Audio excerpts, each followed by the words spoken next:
For years, Mia had been plagued by nightmares. They weren't the typical dreams of monsters or ghouls, hers were far more terrifying because they felt real. Every night, she found herself trapped in a dark, decrepit house, surrounded by whispers and creaking floors. She'd awake in a cold sweat, heart pounding, the sensation of something sinister lurking just out of sight.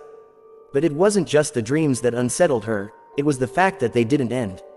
The house, once part of her nightmares, began to appear during her waking hours. At first, it was faint, a fleeting glimpse from her peripheral vision. A shadow moving just behind her reflection in a window. But then it became undeniable. One evening, after a particularly vivid nightmare, Mia awoke to find herself standing at the foot of an old, decaying staircase. The same staircase from her dreams.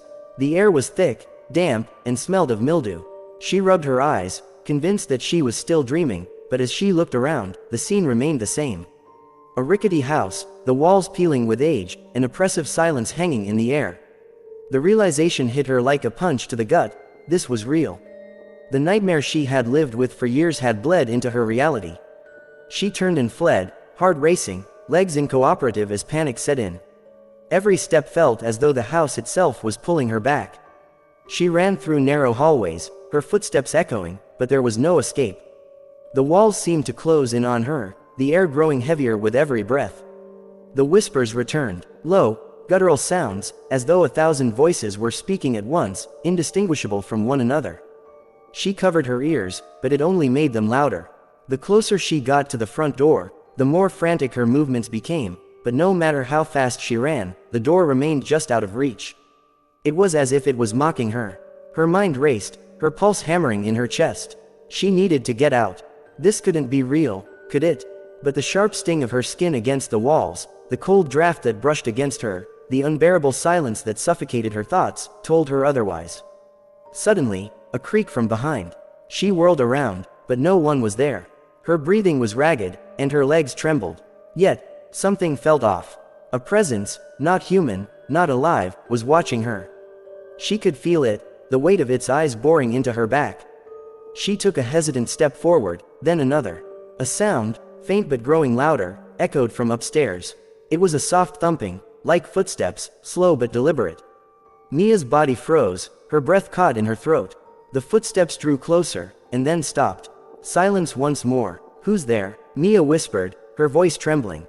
There was no answer. But then, a door creaked open upstairs. The unmistakable sound of something, or someone, moving about in the dark. A chill ran down Mia's spine. Every instinct screamed at her to leave, but her legs refused to cooperate. She felt rooted to the spot, paralyzed by the fear that had consumed her. A soft, hollow voice called her name from above. Mia. Her heart skipped a beat. The voice was familiar, but wrong. It sounded like her mother's voice, but it was distant, muffled by something unseen. Mia's throat went dry. Her legs, now numb with dread, carried her slowly up the stairs, each step creaking under her weight. She wasn't sure why she was doing this, but the compulsion was overpowering.